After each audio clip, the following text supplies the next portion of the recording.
Question 14 देखते हैं, बहुत प्यारा क्वेश्चन है। A bullet of mass 10 gram travelling horizontally with a velocity of 150 metre पर second strike a stationary wooden block and comes to rest in 0.03 second. Calculate the distance of penetration of the bullet into the block. पहले यहाँ तक समझो। एक bullet है जिसकी मास हमें given है 10 ग्राम, ठीक है, और वो बुलेट हॉरिजेंटली ट्रेवल कर रहा है, 150 मीटर पर सेकेंड वेलोसिटी के साथ में, ठीक है। और बुलेट जब वुडन ब्लॉक से टकराती है, तो उस बुलेट को रेस्ट में आने के लिए टाइम लगता है 0.03 सेकेंड, ठीक है। तो क्वेश्चन है calculate the distance of penetration of the bullet into the block. तो हमें यह बताना है कि उस बुलेट की मार उस वुडन ब्लॉक पे कितनी दूर तक होगी, या कह सकते कितनी गहराई तक मार कर सकती है वो बुलेट उस वुडन ब्लॉक पे। और आगे में क्वेश्चन है also calculate the magnitude of the force exerted by the wooden block on the bullet, ठीक है।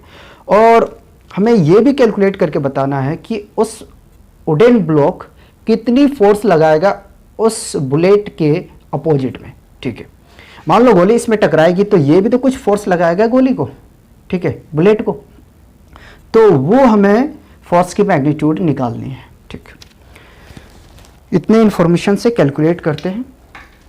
तो गिवन है अपने पास में मास बुलेट की 10 ग्राम, इसे कन्वर्ट कर देते हैं हम केजी में, ठीक है। 10/1000 ये कैंसिल आउट होगा तो 1/100 kg, ठीक है। और इनिशियल वेलोसिटी हमें गिवन है 150 मीटर पर सेकेंड, ठीक है।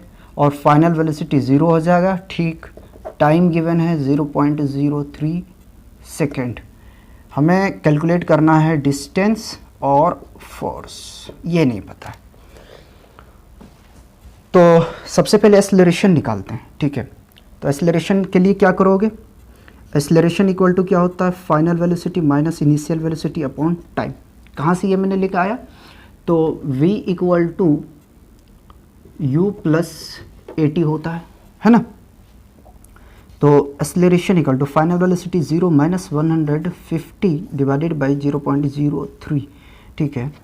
तो acceleration equal to minus 150 upon 0.03, या तो इसकी पॉइंट चलो यहाँ पे हटा देता हूँ मैं, तो ये 100, तो a equal to minus 150 upon 3 into 100, cancel out करेंगे तो ये 50, ठीक है। तो a equal to minus 50 into 100, तो a equal to minus 5000 metre पर सेकेंड स्क्वायर, ठीक है। या तो इसको आप लिख सकते हैं equal to minus 5 into 10 raise to the power 3 metre पर सेकेंड स्क्वायर, ठीक है। दोनों सही है जो आप लिखना चाहो, ठीक है। नाउ अब डिस्टेंस कैलकुलेट करते हैं। तो डिस्टेंस के लिए हम क्या करेंगे, v square minus u square equal to 2as, ठीक है। थर्ड लॉ लगाएंगे तो फाइनल वेलोसिटी 0 का स्क्वायर कर दो, माइनस 150 का square equal to 2 into minus 5 into 10 raise to the power 3, और डिस्टेंस तो पता ही नहीं है हमें। तो सुनो, इस माइनस को यहीं से कैंसिल आउट कर दूं, ठीक है।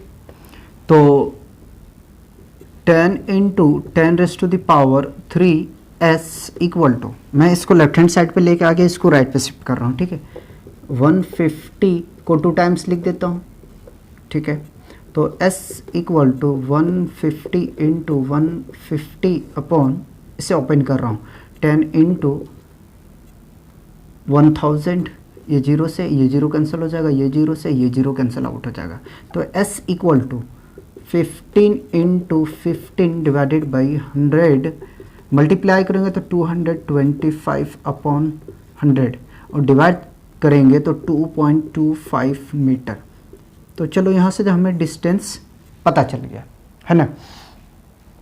अब हमें फोर्स निकालना है, ठीक है। मैग्नीट्यूड ऑफ फोर्स निकालनी है, ठीक है।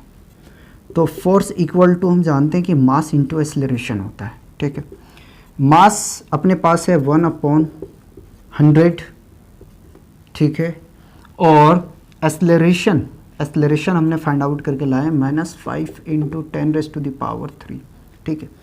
तो force equal to 1/100 into -5 into, इसे ओपन कर देते हैं, ठीक है। तो 1000 20 से ये 20 कैंसिल आउट होगा, तो फोर्स इक्वल टू -15 न्यूटन, ठीक है।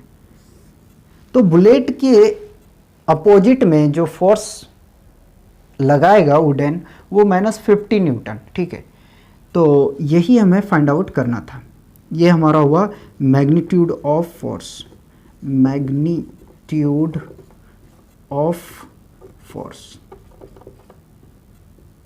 इक्वल टू 50 न्यूटन, ठीक है। पॉजिटिव में हमने लिखा।